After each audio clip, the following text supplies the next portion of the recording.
This man just committed mass murder and mercilessly ran over 50 innocent people in a single, horrifying rampage. Race was on to catch the mass killer who committed this horrifying act, but he managed to flee on foot into a neighborhood. Little did he know, his every movement was being recorded, and what would follow is the largest manhunt this town has ever seen. Darrell Brooks had been on the wrong side of the law since he was just 17 years old. He was clearly a troubled and disturbed individual, racking up charges of domestic abuse, reckless endangerment, and was even registered as a sex offender. But all of this seemed to culminate in 2021. On the grand return of the Waukesha Christmas parade following the pandemic, Darrell Brooks decided to ruin the lives of countless people as he took his anger out on the Christmas parade in a blind moment of rage. From the hour of 4 p.m., neighbors reported a violent argument coming from Darrell's house. He and his girlfriend weren't on the best of terms and would occasionally explode into fiery rows such as this one. Often it'd be about their troubled relationship, and this one ended in physical violence toward his girlfriend and one of the most violent and senseless acts Wisconsin has ever seen. 30 minutes after the argument, Darrell exited his house and sped across the familiar roads towards the center of Waukesha, and at 4:39, he reached the main street before plowing through the barricades to the Christmas parade at 40 miles per hour. 5 seconds in, he claimed his first 4 victims, several members of the Dancing Grannies performance group. As he continued, he pressed on the accelerator, swerving to hit as many people as possible, an 8-year-old a few seconds later. This is when police and bystanders began to react, trying to clear the roads, warn others of the attack, and attempt to stop Darrell from driving. Thankfully, this worked to some extent, and only one more person was killed 10 seconds later. After a total of 30 seconds of the murder spree, Darrell sped out of the parade route, leaving 62 people injured behind him. Once he was out of the other side of the parade, Darrell fled roughly half a mile from the parade before abandoning his SUV near a house on Elizabeth Street about 6 minutes later. From there, he fled on foot. He even tried knocking on someone's door and claiming he was homeless, asking them to call an Uber for him. He was given a jacket and a sandwich before fleeing when he noticed police searching the area. Not long after, he was captured by a security camera, which helped the cops approximate his route and track him down. It's hard to see, but if you look closely at the top of this road, you can spot Darrell trying to inconspicuously navigate his way around Waukesha to escape the police. But given the scale of this event, the cops were dedicating all their resources to finding him. Cops set up a perimeter around where his SUV was found abandoned. Nobody was allowed in or out, meaning that if Darrell was here, they'd find him soon. Eventually, a resident spotted him hiding out in the woods, and the cops were able to narrow their search efforts considerably. After 6 hours into the manhunt, the cops located him at a house in a residential area and moved in to apprehend him. This is the body cam footage of that intense arrest. Prior to the investigation, the detectives involved already knew just about everything. They knew he was driving, that he didn't own the car, and that he had found the car key inside his pocket. What makes this interrogation so interesting, though, is that Darrell doesn't even know what he's being brought in for. Police never told him he was suspected of the parade killings. From the cops' perspective, this almost 5-hour-long interrogation wasn't really to figure out if he did it, more so to see how Brooks would react. They wanted to see how much he'd lie, and if he'd felt any remorse for what he'd done.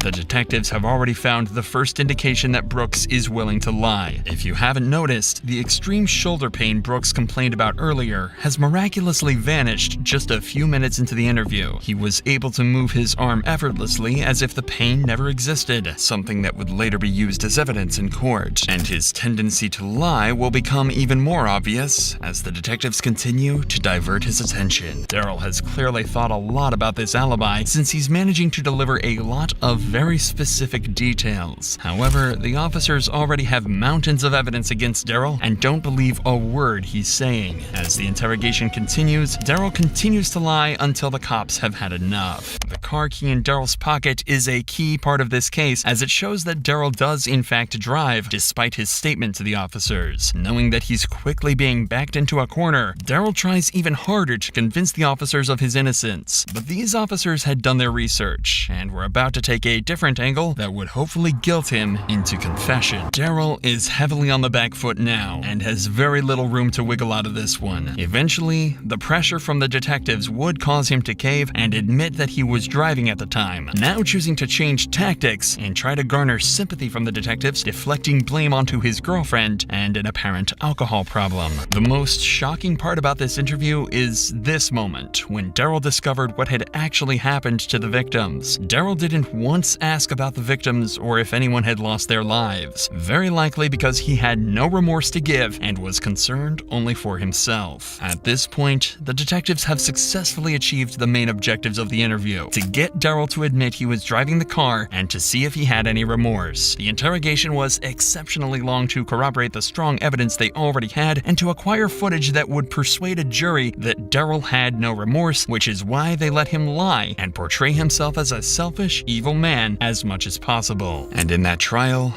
Darrell would continue to paint himself in that exact light as he decided to represent himself. This would result in one of the most ridiculous and infamous court cases ever on the internet, with Darrell screaming, shouting, and even threatening his way through the trial, constantly making legal mistake after legal mistake, ruining his chances of getting away with a low sentence. So to start with, Detective Jay Carpenter comes to the stand and has a lot of information to share about their little chat in the interrogation room. You may be hearing that Darrell repeatedly keeps calling objections. His legal experience is clearly based entirely on movies and TV. But unfortunately for him, in order for an objection to be sustained by a judge, the objection needs to have a legitimate reason.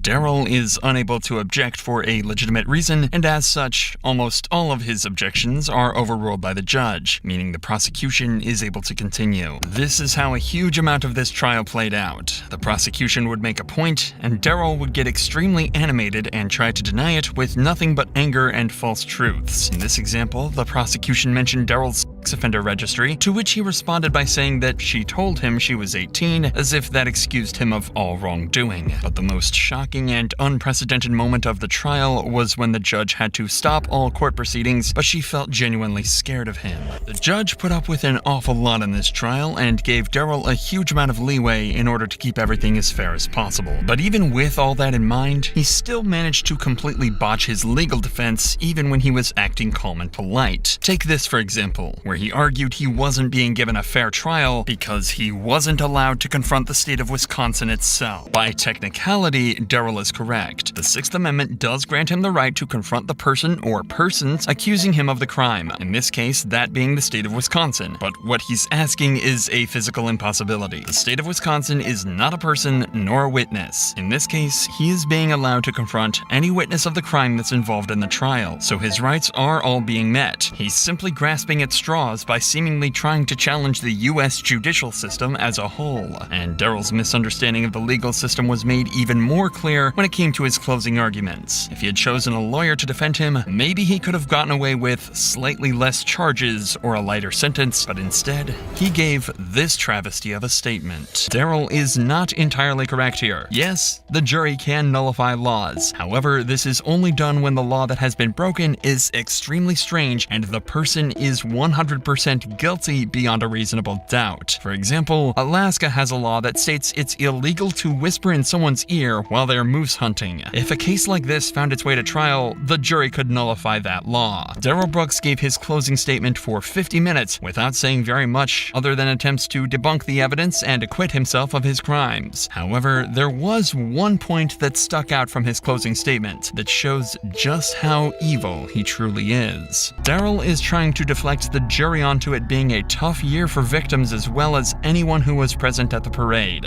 But in reality, it was his crime that made this year the toughest for the victims. The jury deliberated for less than a day, and they came back with a verdict that he was guilty on all 76 counts. Darrell was ready to be sentenced, but not before the judge spoke to him directly first. Darrell Brooks was sentenced to 6 consecutive life sentences in prison without the possibility of parole, meaning that Darrell Brooks will spend the rest of his life behind bars.